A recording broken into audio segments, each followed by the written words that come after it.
Oh, citizenship. God, I love this process.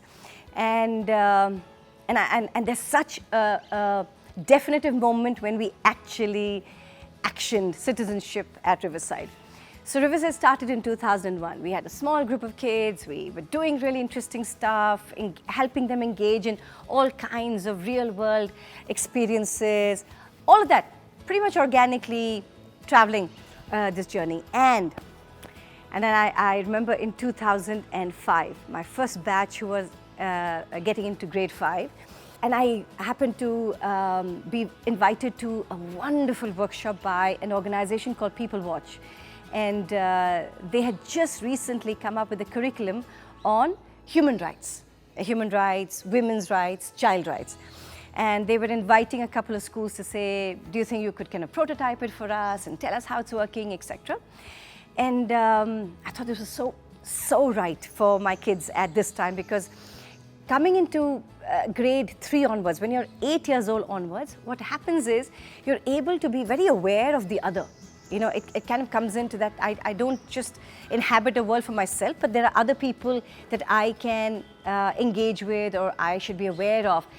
And while we were doing it kind of organically, there was not a specific process that would get every child to engage and immerse with, not just engage on oh, it was a good visit, or that was nice because we cleaned up garbage one time. But I'm talking about an engagement, a big difference from an orientation or just an awareness. So I got the books back. They were fantastic. They were real articles written about children's rights being violated. They were articles from newspapers that were so authentic material that would get children to be aware of rights and sort of just real case studies. So I thought that would be enough. So I bring it back, and I started realizing that I introduced it to the kids, and I said, come on, let's start understanding this. So like we generally tend to do, we take one time in the week or whatever, you could do it in the morning, etc. I started reading from that, and they started reading. And I remember thinking and hearing from them a suitably appropriate response, and that was, yeah, so sad, and yeah, it's not good, and it's really bad. If one had just taken that, one would say, chalo, now my children are fantastically aware and everything is fine. And I thought to myself, yeah, this is just too intellectual. This is just like a surface level understanding and right responses, and they were spouting the right, words to say that, yeah, children's rights, and all of that.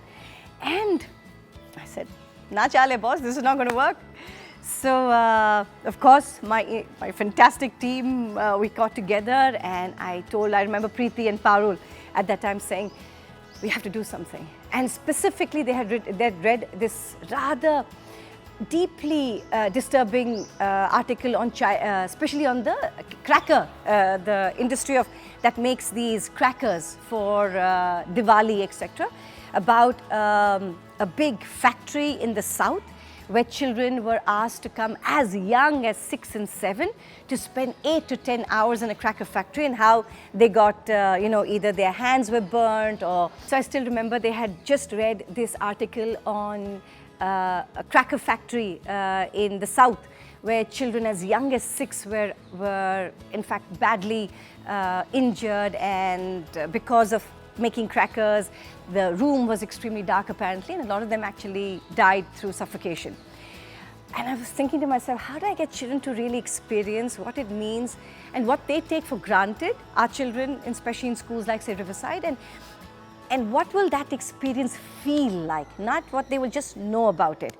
So with Parul and Preeti, we mimicked and simulated a small little sort of a sweatshop sort of a experience, where we kind of mimicked what child labor experience would look like. The same, tightness of space, the same space constraints in terms of how many children will sit in that space. So what I did was, the evening before, I just told the kids, guys, we have a very exciting experience tomorrow, so please come early in the morning. And it was winter, so it was also cold.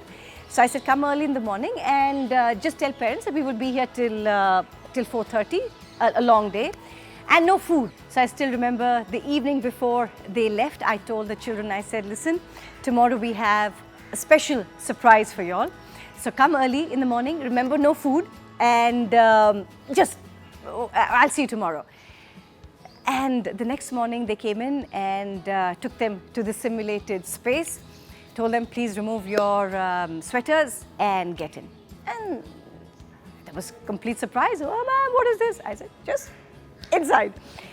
And what is fantastic is that entire experience, we kind of conducted ourselves literally as they would experience in an actual sort of a labor experience where sit down, keep quiet, no talking, you know, so. And initially it was like, oh, just another experience, so yeah, we will kind of play along with you.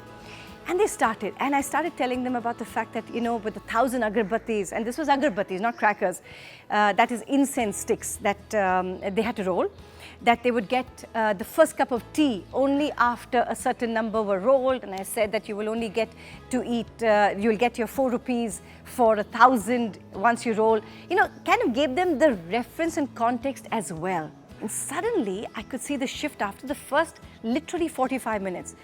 Suddenly there was this movement of the shoulders and they had to sit, and there was a little slump of the body. And I said, no, right now, come on. And it started getting into their body, and it started getting to their bones, and the experience started getting into their heart and their mind. And alongside, we kept sharing with them what do rights mean like, because just next to them the children were still playing and they were having their snack break. And I kept saying, what do you want to do now? I wish we could play. And I said, no, what if those rights are taken away from you? What does a violation of rights look like? And I have to say, hats off to the children as well.